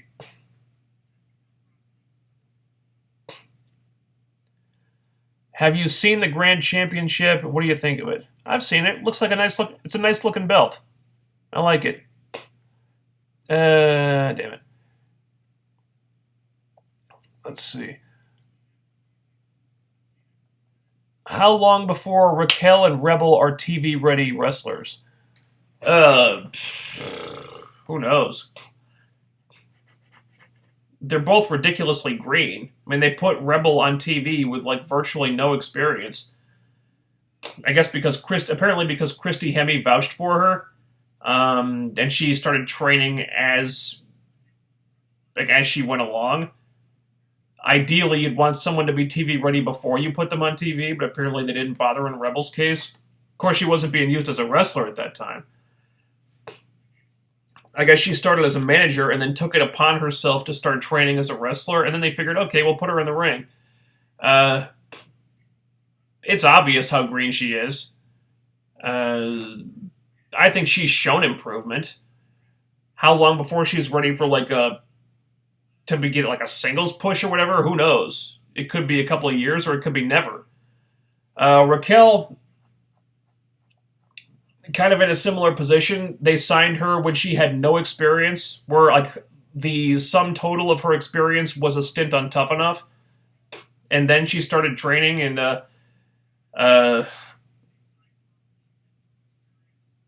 I don't know how many matches she's had so far at this point. It can't be that many. I mean, she's probably gotten into double digits by now. But who knows? I think she's had a couple explosion matches, and she hasn't. I guess she hasn't done too badly, but it's not like Explosion is a live show or anything, so those can be post-produced. I'm still. I don't trust her not to screw up in matches. I mean, I need to see a lot more of her. She seems to be improving, though. For someone with as little experience as Raquel has, she could certainly be a lot worse. So we'll see. I think she could turn out to have potential as a wrestler. As a character, that's a different story. Because apparently English isn't her first language, and we saw how bad an actor she is. Even when they can do multiple takes to get her performance right, and those bromance pre-tapes at the gym. So even if she turns out to be a good wrestler, is she going to be able to learn the character side of things? Who knows? How long before either of them are TV ready? It could be a long time.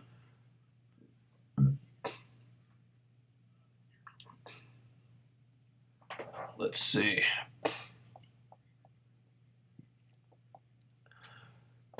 Yeah, it seems like Rebel has been away for a while, maybe because they finally realized she needs more experience before they can do anything with her.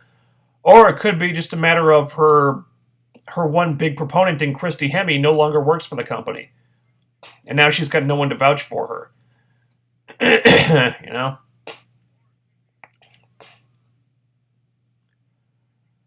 Let's see.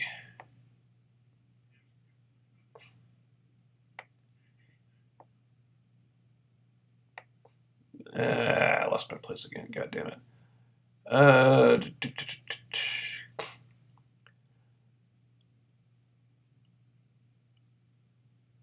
Okay, more spoilers for Impact here. So mute the sound if you don't want spoilers.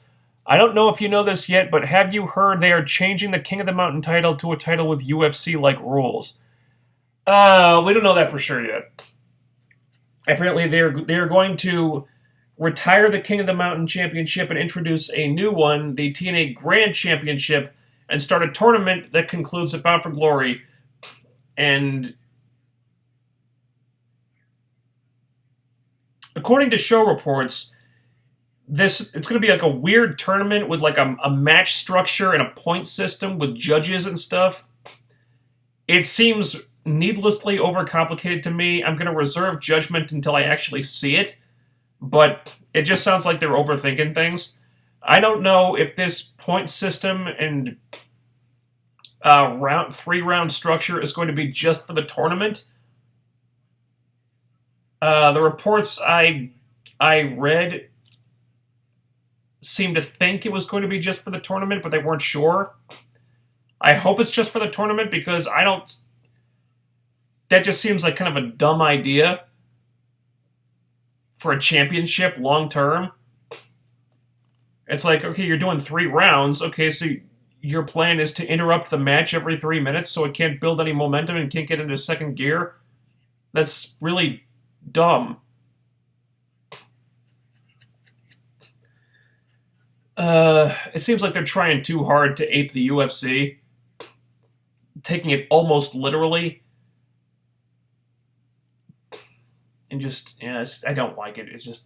It seems really stupid. But we haven't seen it we haven't seen it implemented yet. So I'm going to reserve judgment until then. But I'm not optimistic. This reeks of the X Division every match is a triple threat rule that only lasted like a couple of months. And then they got rid of it because they realized it was stupid. Let's see.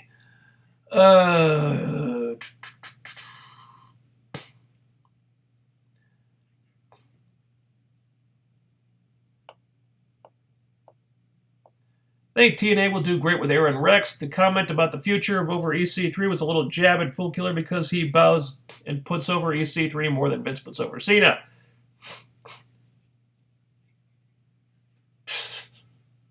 NJ having a little fun with me. I really wanted Eli Drake to interrupt Aron Rex and start their first feud. I hate that Eli has been pushed to the side. Well, the problem with that is if Aron Rex was to feud with Eli Drake, it would probably end with Eli Drake getting jobbed out again. Because are they gonna put him over the new arrival from WWE? No, they're not going to do that. No, they're going to want to put Aron Rex over, and putting Aron Rex over would be the smart thing to do. So I want to see that feud eventually, but not now. Because if it happened now, Eli Drake would just get jobbed out. And I don't want to see that. Eli Drake needs to be getting some fucking wins right now.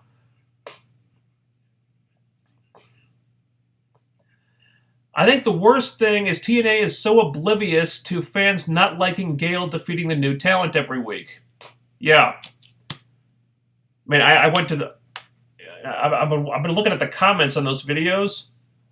They go up there, it's like every week it's just people hating Gale, just resenting Gale. It's like, oh, is this Gale beating everyone? Why even watch, you know? It's just... This is not some random thing. It's not a coincidence. No, this is a fucking pattern.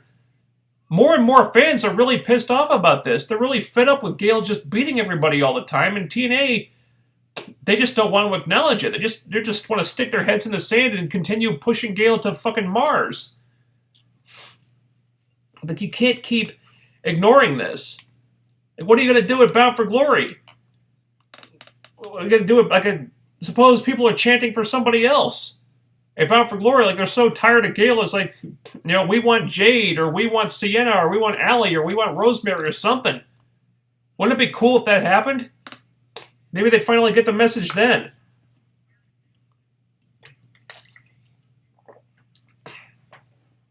TNA can't just ignore this. It seems like that's what they're dead set on doing.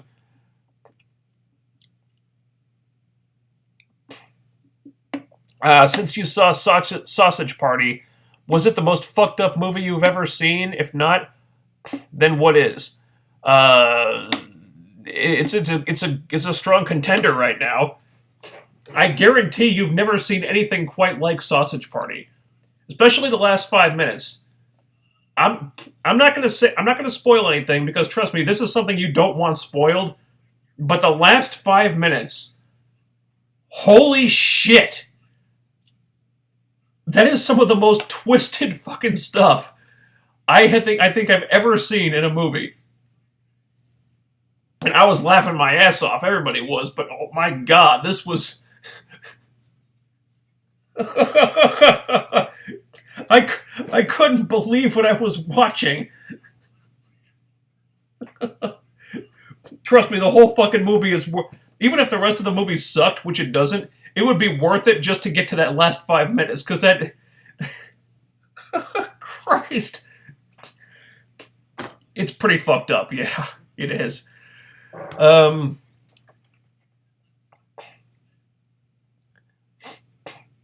do you feel about rebooting their comic line once again?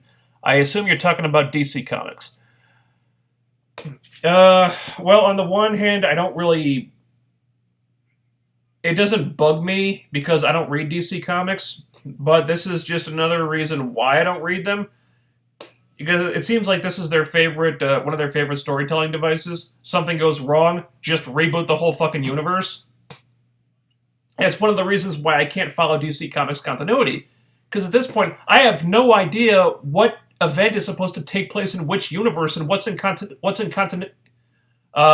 is in continuity and what isn't.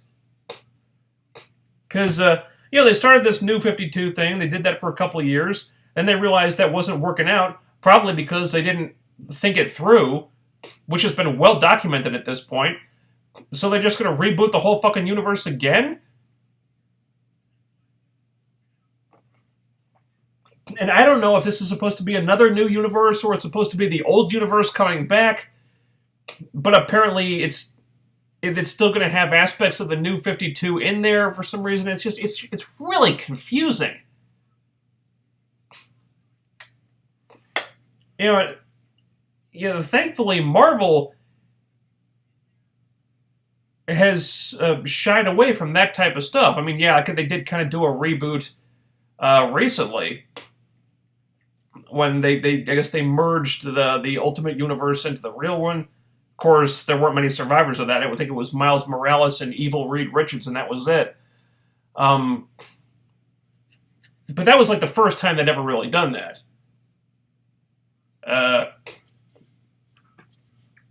So Marvel seems to have a better handle on what to do in that situation. DC just gets really gun-shy. It's like, well, something goes wrong, just reboot the universe. Start over again. It just seems like a really lazy storytelling device. If you don't like what's going on, and don't bother fixing it or anything, we'll just retcon it away with a new universe. It's like, so, well, why get invested in anything they do if I just feel like they're going to reboot the whole fucking universe every couple of years? You know?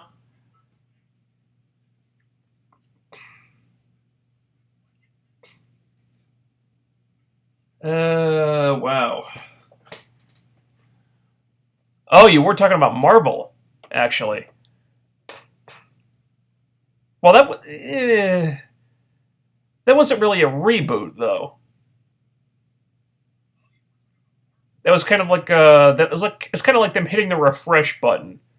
They did the whole Battle World thing, but then things kind of went back to normal with a couple of changes. They didn't reboot the whole universe. They just changed a bunch of things about the original one. Like I said, added Miles Morales and Evil Reed Richards, and then they fast-forwarded it like a couple of months so they can change things around, and then they can explain how things got changed around. But the universe itself is still more or less intact, just with changes. And that to me is a little more palatable than just rebooting the whole fucking universe and starting from scratch. Uh, and like I said, I'm pretty sure. I think that was like the first time Marvel ever did this, whereas DC's been doing this shit for years now.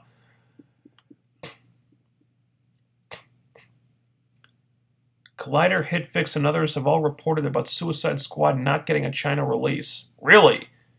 That's unfortunate. They say why? Have you seen Stranger Things on Netflix, and what are your thoughts about it? I have seen Stranger Things. I was hearing a lot of good things about it, so I figured I'd check it out. And I watched the whole season a couple of weeks ago. It's really good. This is like a love. This was like it's like a love letter to a lot of old movies and TV shows and stuff from the 1980s. You know, there's elements of E.T. in there, of Poltergeist, the original Poltergeist, not the remake, thankfully. It's just chock full of 1980s nostalgia, and I thought it was a great show. So yeah, if you're looking for a new show to binge watch, I recommend Stranger Things. It's on Netflix. It's a really fucking good show. Oh, something that really helped with that? Good child actors. Child actors tend to suck like 9 times out of 10. These child actors are great. I was genuinely engaged by all of them. There's actually a lot of child actors there. They're all really good. I was stunned. It's like, why can't we see these kids in more movies, you know? Instead of the shitty ones we usually get in movies. Let's see.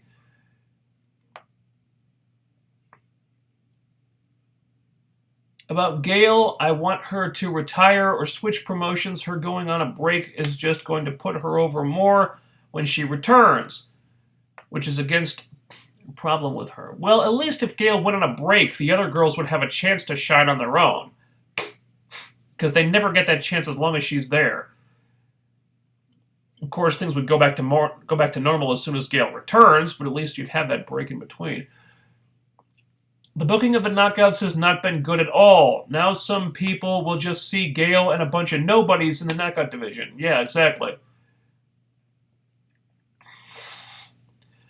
McGregor has been continuing to talk smack on WWE, calling out Cena. Yeah, and they keep on responding to him, which is the whole reason why he's doing it. The dummies don't understand that he's doing it to get attention. He's trolling them for attention, and they're giving it to him. If they just ignored him, he'd probably stop doing it. But as long as people keep paying attention to him, he'll keep doing it. You know, they're just playing into his hands. Honestly, I don't think he really means any of it. He's just doing it to get a rise out of people, and it's working. Let's see.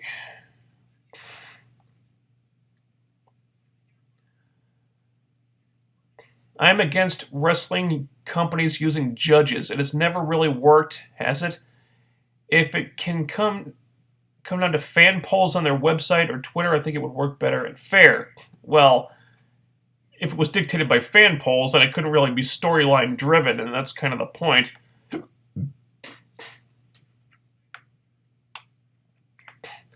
You know, I think back to when that short-lived heavyweight ranking system that was supposed to be partially dictated by fan response, and they had fan polls about that, and then everybody voted for Desmond Wolfe to get a title shot, and then they put him in a title match where he got, like, jobbed out in, like, 3 minutes, and then they just did what they wanted to do anyway.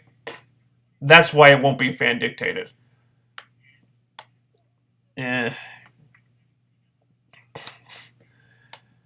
Let's see. Raquel wrestled at Shine 36. Did she? Huh. I was unaware.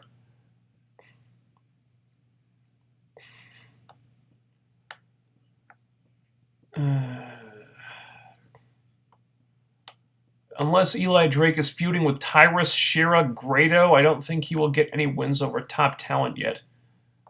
Well, the guy's got to beat They gotta have somebody that he can beat. I'm tired of I'm tired of fucking seeing Eli Drake getting jobbed out all the fucking time. Let him beat somebody or just fucking. It's frustrating. Maybe they could shore up the mid card a little bit, you know. Give the guy matches against somebody that he can go over on.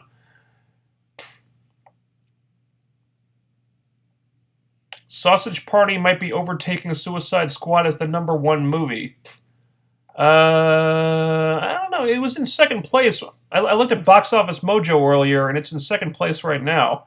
At least it was for opening day. But we'll see. We'll see. It's absolutely gonna make money because I think they made Sausage Party for like something like $19 million, and it's already made that back. So that movie's gonna be a big hit.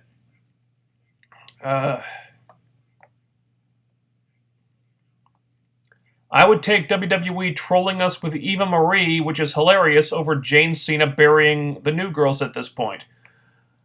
Yeah, it seems like we're all pretty much on the same page.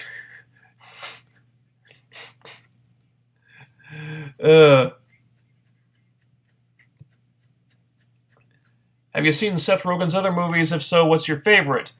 I haven't seen a lot of them. Mine was Pineapple Express and Superbad. I have not seen Superbad, actually. I saw Pineapple Express, didn't care for it. My favorite Seth Rogen movie? Probably Sausage Party, actually.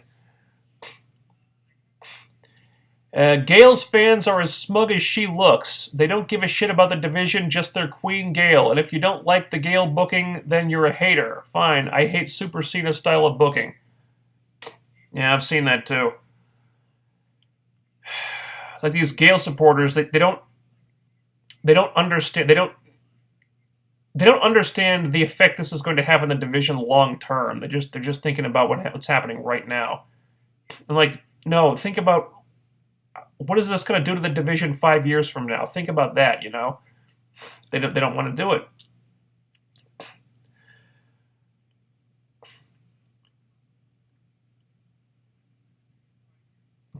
Did you give your thoughts already on Eva Marie's wardrobe malfunction? I read about that. I have not seen it yet. I guess Eva Marie had a wardrobe malfunction on SmackDown. I haven't seen it yet. I guess I have to go watch it now. Did you hear about the possibility of a sequel to Fantastic Four? Yeah, don't hold your breath. Don't hold your breath. That movie failed badly. Don't hold your breath on that. I can't imagine that the actors are in any hurry to do that. They might be contracted for it, but I can't see the studio being eager to do another one of those movies. Thoughts on the Luke Cage trailer? Already gave those. Are there any jump scares in Stranger Things? Jump scares? Yeah, I'd say so. I don't really like jump scares. I think they're kind of a lazy storytelling device in horror movies, just done for cheap scares, which frankly don't scare me anymore. But there are jump scares in the show, yeah.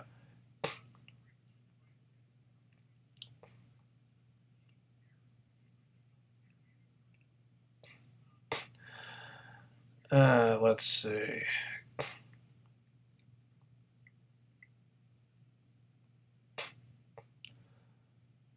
Apparently China is very picky about the movies released. They didn't want Ghostbusters because it had implications of the supernatural, yet Warcraft and X-Men is allowed. You know, go figure.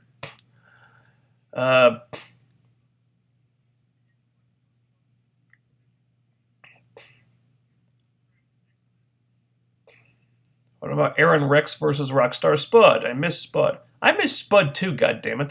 They gotta find a role for him. I still don't know why the tag team with Mark Andrews hasn't happened yet. Well, it'd be the same thing. It's just Spud getting jobbed out. I don't want to see Spud getting jobbed out. He's too talented for that. Um, Plus, they're probably going to start Aaron Rex as higher up on the card than that, though. He'll be probably on the same level as like a Drew Galloway or someone like that. And where am I?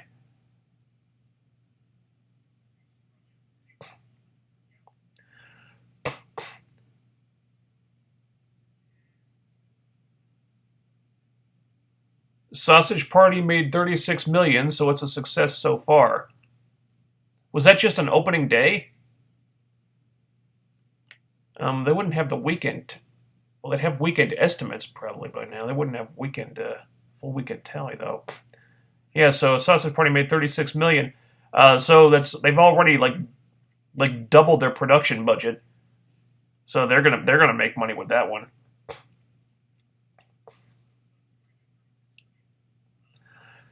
Remember that vignette of that quote new talent fans were talking about with the jacket covering her face and the candle only for it to be Gail? Gail ruins everything. Yeah, that was so fucking stupid. I was excited for that because it looked like they were finally debuting a new knockout.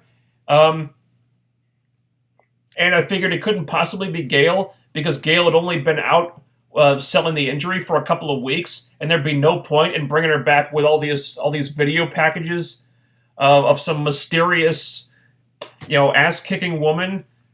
It's like it's just Gail coming back after a couple of weeks. What's the point? And then it's Gail. For fuck's sake, that was so fucking lame. But all this build up just for someone who's only been out 2-3 weeks. What the? Oh, dude, don't even get me started. Gail ruins everything. Yeah. Gail Kim, though, why does she need it? She's already acknowledged as a great wrestler. She could easily be the number one in a competitive knockout division with others allowed to shine. Exactly. But they're so paranoid about anyone even threatening Gail's spot that they refuse to let it happen. Even though allowing it to happen would actually be helpful to Gail at this point. Because it would give her new situations. It's not just Gail burying everyone, it's Gail having to fight for her spot. It would actually help people to rally behind her if there were other people in the mix with her, but they're not. It's Gail and everyone else is down here. It's boring.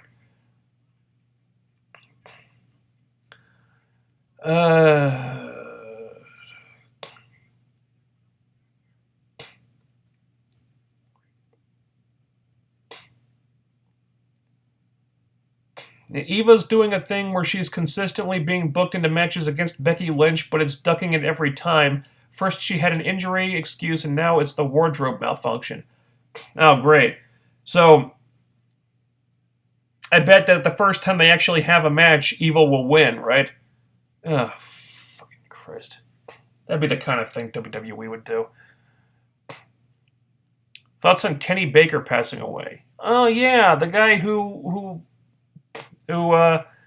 was in the R2-D2 suit. That's too bad. I guess he was the guy who would drive the R2-D2 thing from inside. I guess they don't really need that because they could do it remotely now. But that sucks. One of the original people behind Star Wars. He's gone now. I was sad to hear that.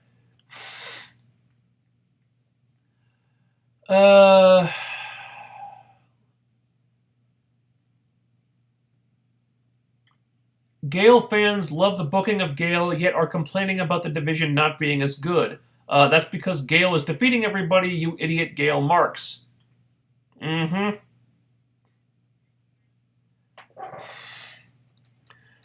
Let's see.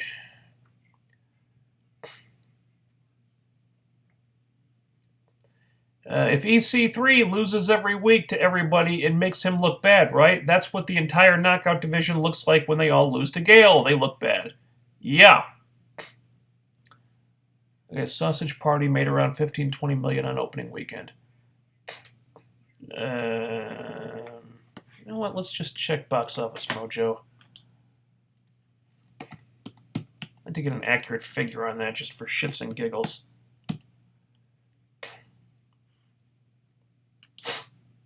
There we go. In second place, Sony's Sausage Party delivered a solid $33.6 million opening, including $3.25 million from Thursday night, from 3,103 theaters. Heading into the weekend, studio expectations were a very conservative low to mid-teens for the R-rated animated feature, which went into the weekend with an impressive Rotten Tomatoes score that now stands at 82%. Despite low studio expectations, the film's opening weekend shouldn't come as too much of a surprise, as it is right in line with Ted 2's $33.5 million opening from last year, which went on to gross just another of $81 million. The glaring difference between the two films, however, is the $68 million budget for Ted 2, and the reported budget for Sausage Party is only $19 million.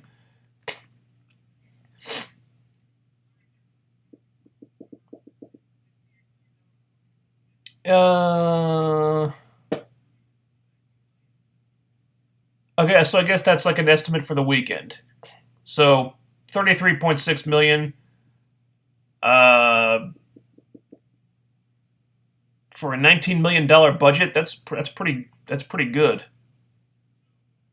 So Sausage Party is that's a strong opening for them.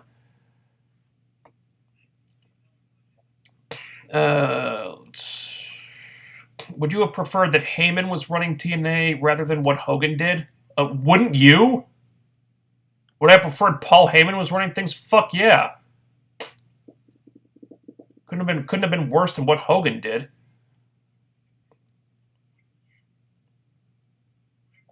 Let's see. Suicide Squad has made $435 million worldwide so far. Has it? Holy moly. That's after like 2 weeks. So yeah, they'll make a profit. They got to reach $750 million to break even. They'll hit that mark. Might not happen overnight.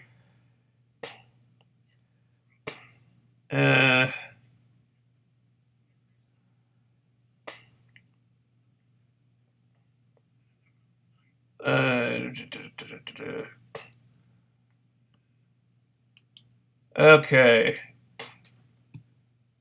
Seems like that's going to be about it. I'll give it another minute or two here. But we could probably think about wrapping it up at this point. Anything else? Oh, wait, you know what? Let's see if I can find that Eva Marie video.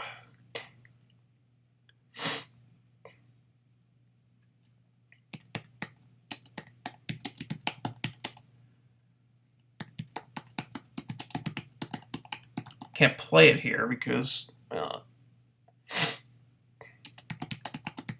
don't want to get flagged again. Yeah, there it is. Okay. Wonder if that was scripted. Yeah, probably not. And yeah. Okay, seems like we're just spinning our wheels in the comments section at this point. So that's going to be, I think that'll be it. Thanks everybody for joining me. Again, I don't know if the stream will be on Saturday or Sunday next week. Because